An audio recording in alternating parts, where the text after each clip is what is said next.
organizations, businesses have to rethink the way that they are communicating information and how that information is consumed by patients or consumers, caregivers, even out there.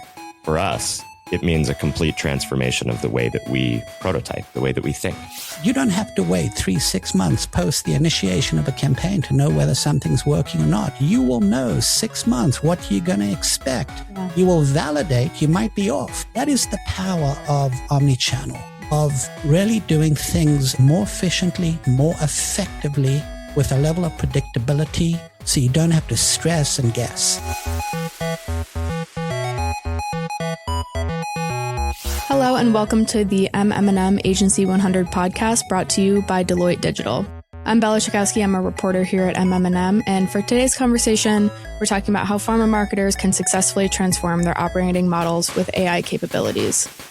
I'm pleased to be joined by Mark Miller, who's the Managing Director of Deloitte Digital, and Aaron Sidorov, Executive Creative Director for Deloitte Digital. Mark and Aaron, how's it going today? Good. Thanks for having us. Good. Pretty good.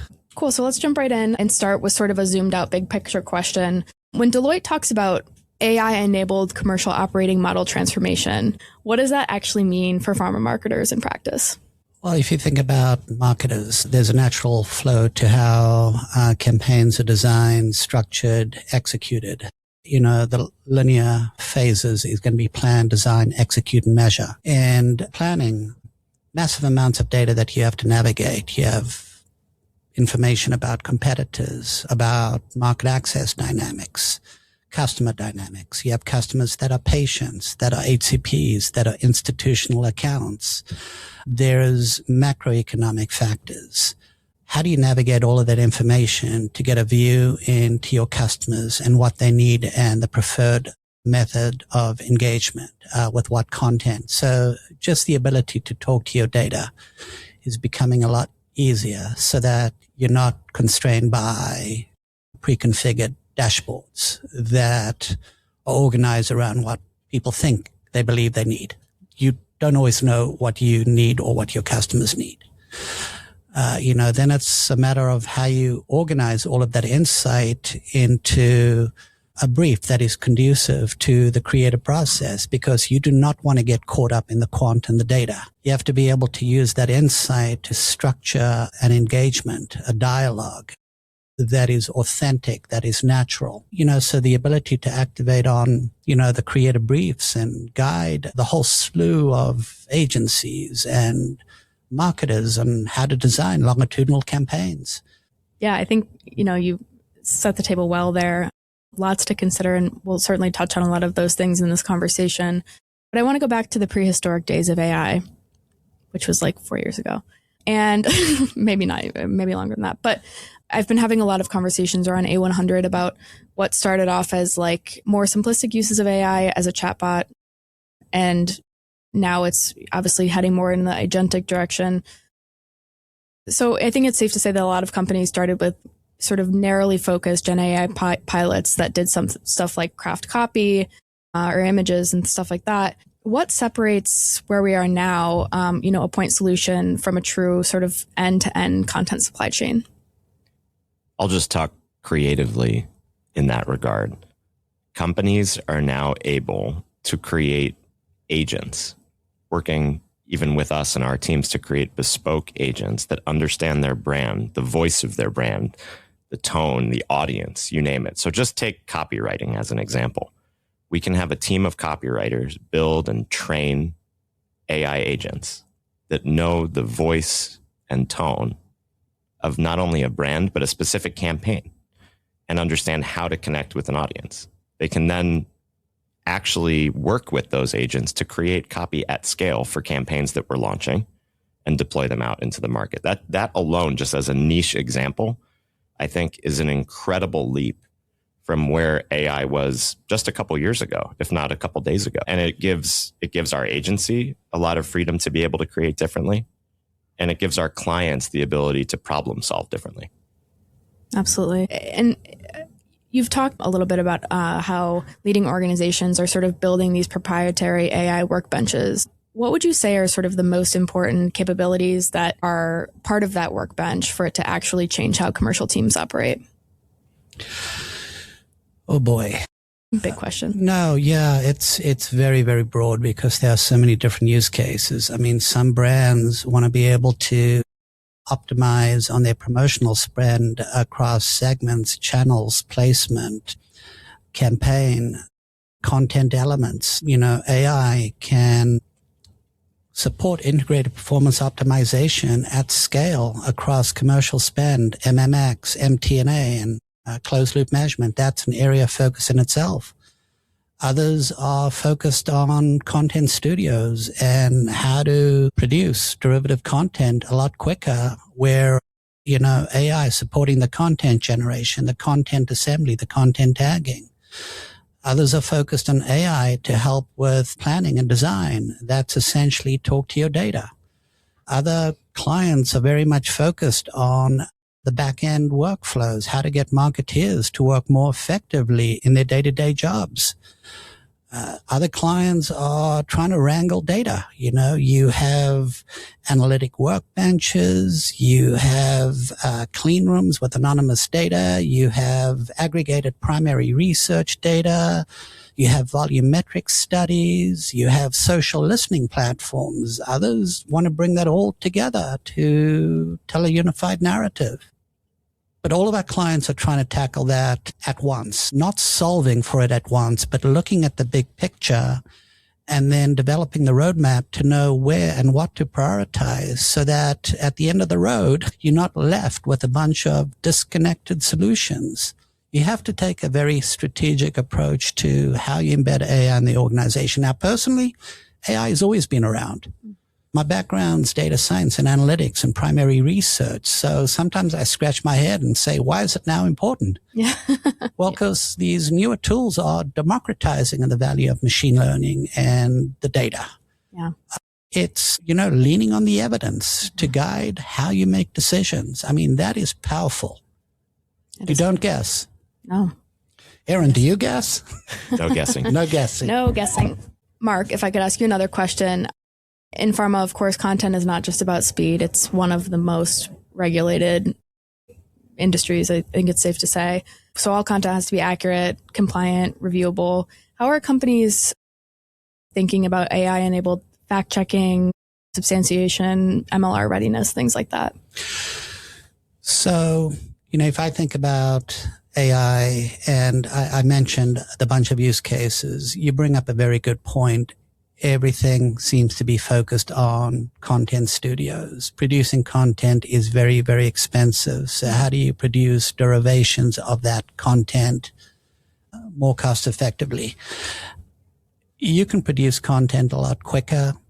You can combine content elements to create more of a personalized narrative. But if you don't know how to navigate, med-legal, you're going to hit a wall. And that is essentially where challenges sometimes happen in pharma. So it's very, very important to think about AI to streamline risk-based content review and approval. And it's about making decisions quickly within the guardrails of what you can and cannot do. And that's where a lot of the focus is. You can buy off-the-shelf solutions to help with expedited risk-based review. A lot of our clients, because of the unique businesses, there's generalized rules, but there's internal constraints. Some organizations are more innovative or less risk averse, let me put that, as other organizations that are very, very conservative. I mean, every organization has its different style, but the beauty of AI is you can combine agentic, Gen AI, machine learning, and intelligent business rules together to make marketeers their jobs a lot easier. Does that help? It does help. And I've heard from various agencies this year, again for A100, that they're seeing a lot of variation in how much risk tolerance brands have. Like some are really trying to be on the forefront of using AI, and others are sort of a little bit backed off and, understandably have a lot of questions. No, you bring up a good point because again, there's navigating med-legal, but there's also honoring patients or HCPs and what they've opted or consented into. And then there's, fair balance in what you can say, in what format. All of that has its own constraints that need to all work together. Yeah. And constraints that are sort of always, what's the saying, building the plane while we're flying it or whatever, where it's, things are changing and shifting and whatnot, which is to say, I think agentic workflows are getting a lot of attention. Talked about that in the beginning right now, but what does it look like when AI agents, instead of humans, are sort of managing the handoffs between drafting, review, compliance checks, and routing? I think on my end, AI agents are a helpful tool that's part of a much deeper process, and it's a human process. So in general, at a very high level, AI agents are allowing and enabling more human interaction by taking out some of what used to be very manual processes at every part of a journey, whether it's creative journey, marketing, or process behind the scenes. AI agents are freeing up people to actually focus on the human interaction. Mm-hmm. I hear it described as like treating, agents like colleagues, like doing, some more like of that manual, maybe tedious work up front. And so that's strengthening relationships with clients for sure. But Aaron, I guess sort of on the flip side of that, where do you think humans need to stay firmly in the loop as workflows become more automated? I mean, I'll just talk creatively on that right now. It's a really exciting time to be creative and to apply creative thinking. That's creative thinking to problem solving, business problem solving, creative thinking to campaign ideation, platform ideation, rollout of all of that, and even the way that content gets produced.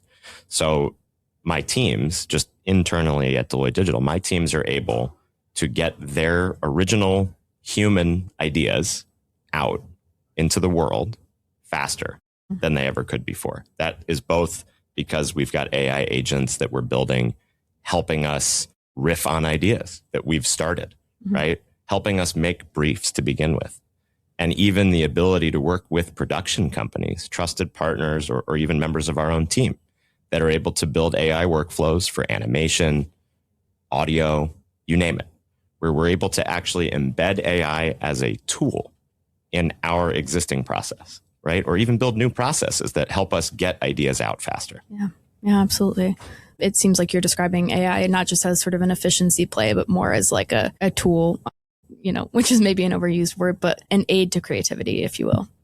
A trusted teammate. Yeah. It's an aid to creativity. You mentioned it as a colleague. Yeah. It's a teammate. Yeah. It's a member of my team on any given day. Yeah, absolutely. Okay. So sort of staying on the same topic or trend of like risk and what to watch out for, what would you say are sort of the governance challenges that come with moving towards an always on content manufacturing, model, especially in pharma, which we discussed is really highly regulated? Let me try and address that. And I'm not going to make it specific to content. I'm going to make it specific to, orchestrating campaigns across segments, considering budgets, thinking about channels, which channels are not just marketing. It's field and marketing, where marketing complements and supplements the field. It's thinking about publishers and programmatic and paid search. It's thinking about content, which is message, call to action, informational offers, creative variances. It's thinking about campaigns and the time dimensions, sequence, frequency, cadence. Mm-hmm. It's thinking not just about campaigns in a given year, but campaigns that extend into year 2, year 3, because patients, customers are always going to be there, whereas campaigns are annual. The idea is there's no shortage of tools and capabilities. It's there. Mm-hmm. It's what you do with it. And that is very much an organizational and a governance constraint. In this new world of machine learning and AI and connected data and the art of the possible, if I think about the organizations, even conservative organizations, the ones that are exceeding are adopting a mindset of co-creation, experimentation, rapid prototyping. The idea is you have a long-term vision for what the optimal engagement model looks like. And you think you know what it's going to take. The reality is nobody knows. Yeah. But how do you learn as you go? The organizations that are very much about experimentation, being agile, being comfortable with small wins are the ones that are going to succeed. It's just how can all organizations embrace that mindset, recognizing that in some therapeutic areas, you have to be risk averse. Oncology is a good example. Or, if you think about cell and gene, next gen therapy, we have these very, very complicated treatment pathways. You have to be very, very certain in how things are done. But again, agentic can help expedite. It's the guardrails in the form of smart business rules that constrain. How do the two work in balance? Does that help? Yeah, absolutely. I think you said that very well. Yeah, that was a great sort of overview. Let me switch gears a little bit, talk about omnichannel, which I understand Deloitte is sort of taking a shift from channel orchestration to sort of customer need orchestration. How would you guys say that changes the way that commercial teams plan engagement with, HCPs, patients, other stakeholders? So something that we've been looking at in general in the industry is the shift forward for both the future of health, where the entire industry is moving. Think of that as a seismic shift from traditionally sick care to well care. As that's happening, we've already talked a little bit about AI, but technology and the future of digital is moving forward at an accelerated pace. While both of those things are happening, they're colliding around the consumer. And so what that means right now for the first time is that organizations, businesses have to rethink the way that they are communicating information and how that information is consumed by patients or consumers, caregivers, even out there. For us, it means a complete transformation of the way that we prototype, the way that we think, right? Mark was talking before about rapid prototyping. We're able to bring clients in. We have a model that we call Giant Leap that helps brands and business leaders accelerate creative business transformation, right? It's an accelerator at its core. Over the period of just a matter of weeks, we can bring brands in to go from point A to point Z on any type of problem like that, whether it's engaging across channels, rethinking the channels to begin with, or how information is consumed. Yeah, that's quite a fast timeline. And I'm sure that's exciting for clients as well, that the turnaround can be that quick. It is. And the thing about it that's great, if you think about Deloitte and Deloitte Digital, we're bringing different parts of our organization together. Creative problem solvers from across our organization, from strategy to deep business insight to creative and technology. And we're doing that at the same time with our clients, bringing different parts of organizations, whether it's MLR, marketing, you name it. At the end of those weeks, we're able to bring forward functional prototypes for whatever the business problem is. Not the other way, which used to happen, which is bringing forward pre-made solutions. We're starting from a core problem, understanding why an organization is trying to change or who they're trying to reach, and bringing forward bespoke ideas, proof of concept, MVPs, in just a matter of weeks. Yeah, it's impressive. Do you want to add? Yeah, so let me give you a real example. So, I work with a global client, and across 30 plus countries, 3 BUs, 10 plus brands, we have an NBE solution that supports omnichannel call plan design and execution, that supports digital, that works in harmony with the field. And whether it's this particular client or many other clients in the pharmaceutical industry, what I'm just described is often referred to as NBE. And people say NBE is a commodity. We need to embark on intelligent orchestration and agentic. And my argument is whether it's NBE or intelligent orchestration is irrelevant. It gets back to how do the agents that orchestrate and make decisions in the right context balance with machine learning and stats-based modeling. How do you do things differently? So as an example, we might start with HCP segmentation, and there's a tendency to want to focus on value-based segmentation like headroom analysis or adoption ladder. But if you're tapping into fast-moving online behavioral data intradaily, how do you add another dimension, which is behavioral-based segmentation, which isn't just going to inform who you talk to and how much you spend, but the behavioral aspect is, what do you say? How do you think about doctors not as cohorts or what they look like and what they do, but really understanding the why? Now you're getting into signals. People refer to it as moments that matter, but signals is looking for patterns that are telling of where somebody is in the treatment journey or the buying journey. Yeah. And based on that signal, in the context of the segment, being able to deliver on that personalized messaging. Even some of the AI solutions, the ability to look to pre-approved content, decouple, recouple within a tactic, day of week, day part, by segment. Yeah. And the impact you're going to have. Again, you can predict.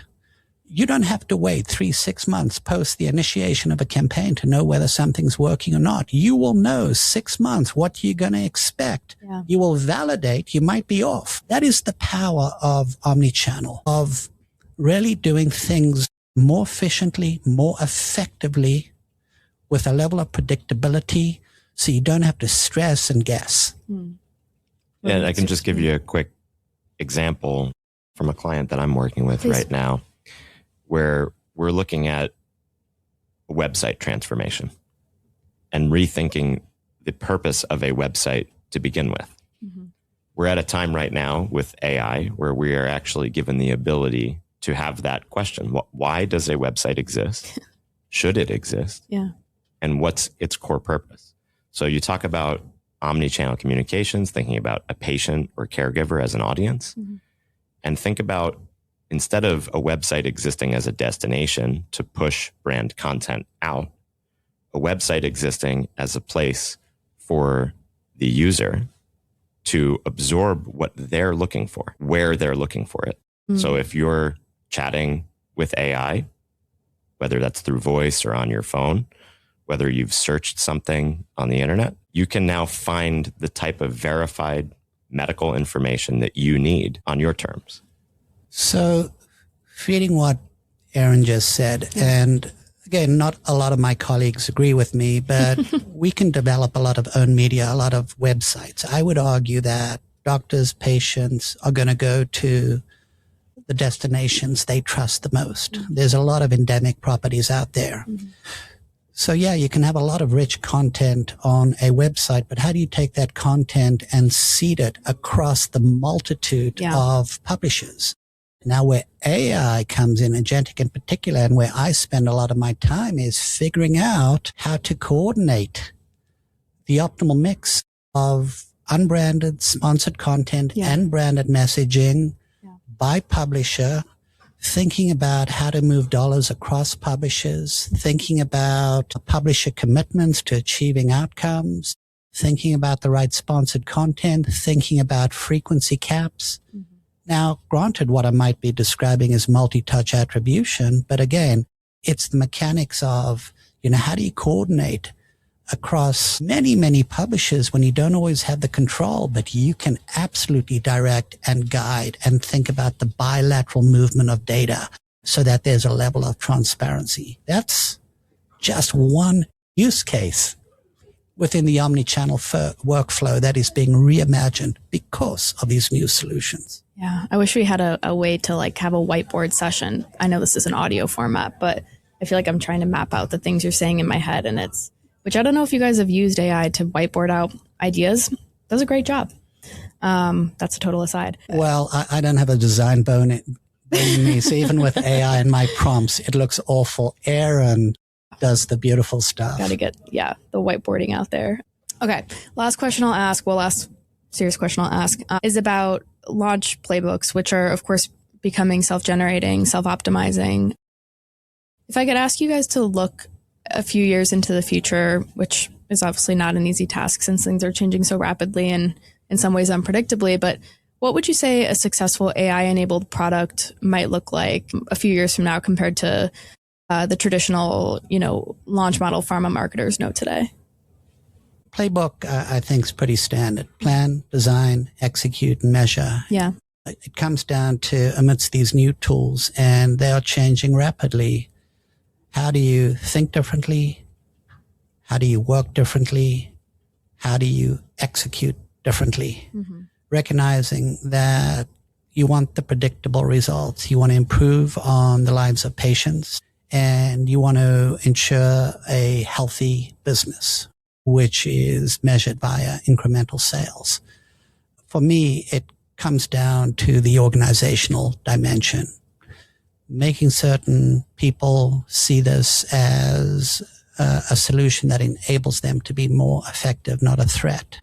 The idea that you have playbooks and workflows, but again, they cannot be, no pun intended, scripted. Yeah. They have to be dynamic. It's about sense and respond engagement at the speed of need. The only way to do that is via these new technologies. But again, the frontline brand marketers, campaign marketers, field leads need to see the possibilities of doing things differently. Absolutely. Well said. Based on the last year and how things have progressed, I have no idea. I have no idea. Yeah. How the next year or 2 years. Yeah. It's anyone's guess. Maybe you do, Aaron. No, I think the only thing I would add to that is that AI and technology is giving us and our clients the ability to ask hard questions that weren't asked before and rethink existing tried and true models. Mm-hmm. So the notion of something like a launch playbook, mm-hmm. I think will be completely rethought.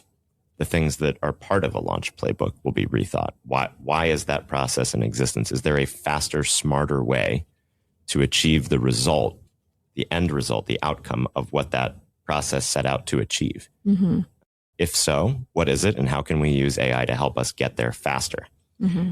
And by doing that, what will it free up in return? Yeah. Well said. Well said, both of you. Well, so I did say that was the last serious question. My last actual question is, keeping in theme with this year's A100 vibe on video games. Theme is video games. Do each of you have a favorite video game? What are you gamers? You are asking the wrong person. I'm not a gamer. I try to avoid lots of TV. Yeah. To answer your question, no, I don't game. I just edit. Photos. There you go. That's all I do. There you go. It's NBA 2K. Oh. And I lose every time I play. My 11-year-old son destroys me. Yeah. We're talking 40-plus point destruction. So, Aaron, what is the game? Help me understand. NBA 2K. Yeah, what is it? This is the NBA. That I know. And it's not a video game. The best players in the world at your fingertips, able to play against your own children who are way better at video games than I am. Yeah. That you let your kid. Well, it doesn't sound like your kid win. I do not let him win. Yeah, I try as hard as I can. He's plainly skilled. Yeah. He's way better than I am. All right. Well, thank you both for this conversation. I think it was really, we touched on a lot of things. It'll be helpful for our audience, and just appreciate you being here. Thank you so much. Yeah.